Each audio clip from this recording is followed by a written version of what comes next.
welcome to the midterm for 658. This is going to be the IRI administration. So don't panic. I know it seems a little bit scary, but it's going to be fine. And it's going to be something that you'll be able to use in your classroom for a long time to come. So it's a very useful thing to try out.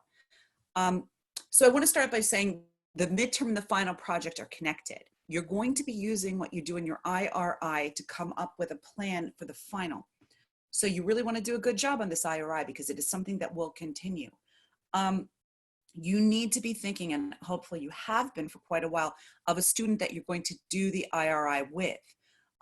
You want to find someone who's a struggling reader, but that's fine if they're not a struggling reader, because everyone can help, can get a little bit of help with their reading. But you don't want to find someone who has very large issues. You want someone that you can really work with. So choose wisely. Also, you need to choose somebody who is in K through 2 reader, not a pre-K reader. The problem with the pre-K readers are they haven't had any real formal training in reading. It's not going to work very well with them. And this is something you're really going to need to get a grip on. You're really going to need to work with the IRI. So you don't want to just do the easiest thing that you can do, which is maybe I have a preschool classroom, I have a friend with a child who's 3 years old. Don't get yourself into that issue, because it will really be difficult for you as you start to work on your final. So choose wisely. You can choose your child, you can choose a neighbor, you can choose a relative, you can look for a sibling of someone in your class, but you know, make sure that you find this child, and I can't help you with this. So you can ask your colleagues, you can ask your classmates, but you really need to make sure that you have somebody in mind. So we're going to start out, I'm going to go over these directions very quickly because this is something that you're really going to have to figure out how to do, the IRI. And the IRI is not very difficult. I've put some videos up that I think should help. And you're just going to have to really read through it and figure out how to administer it. And most students do not actually have a problem with the administration of this. They have a problem with a little bit more that's involved in the midterm. So I'm going to go over this, and if you have questions about this, you're really welcome to talk to me. One of the problems that I've noticed is some people have the Kindle edition of the IRI, which means of the textbook, which means that they cannot download the IRI.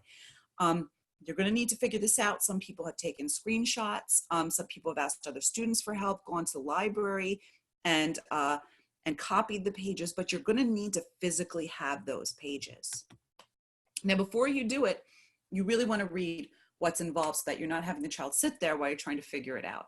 So just a brief overview, you're beginning with word list 2 levels below the child's grade, and then you go through the list.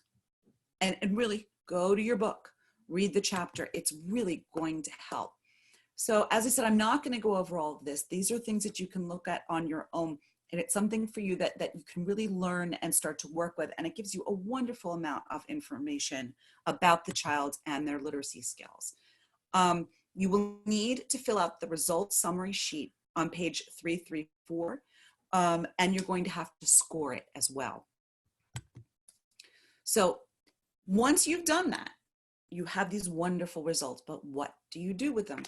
So you're going to take that report and you're going to put it on your midterm. That is not your complete midterm. I don't just want an IRI sheet. Why don't I just want an IRI sheet?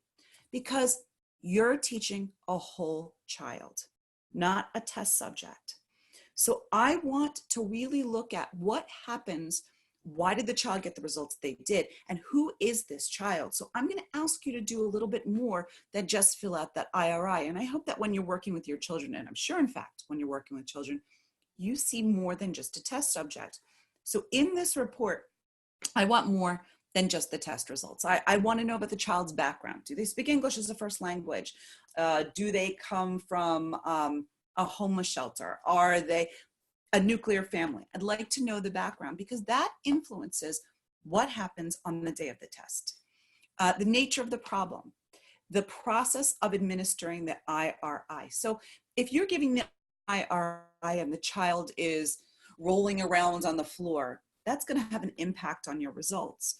So even if it's not something that extreme, even if it's just fidgeting, it needs to be included, because that's what the child's about. We need to know more. I need you to do an analysis of the results, and I also want you to look at the implications of this. So really, you're going to have to do a little bit of research here as well. You need to keep all the copies of the IRI, because I will need them, and I'll need them with the final. And you're going to have to do it with a summary sheet, and that will be included in an analysis of the results. Now, this is sort of an interesting thing. It says there's no required length, the number of pages of this assignments. Well, that's true. But if you hand me a 5-page IRI midterm report where half of it is just the IRI, you're not going to get a good grade. Because what I want to see is that you didn't just get the results of this IRI, but you looked at the entire child. You looked at the circumstances of the testing. You looked to see how the child responded to you. You looked to see what environment the child was in. I want to know the child, when I'm done looking at this midterm assignment, I want to know that you just didn't test the child, that you really saw the child. So while I might say that there's no length, it has to be long enough that I really feel I get not only the answers to IRI, but that I know the child as well from reading it. So you know, make sure that you keep that in mind while you write this. So I'm going to give you some tips. Get your paper in on time. If your paper's not in on time, you lose 5 points. The highest you get with a perfect score would be a 95. And I'm saying if you're 5 minutes past the time, I don't want you to have to start already losing 5 points. Just get your paper in on time. Look at the whole child, and I can't say that enough. I don't want to know about a test subject. I want to know about a child. And you do too, because you have children in your classroom, not test subjects. Hit every point. When I'm grading, I'm going to be looking at every point that was included in the syllabus.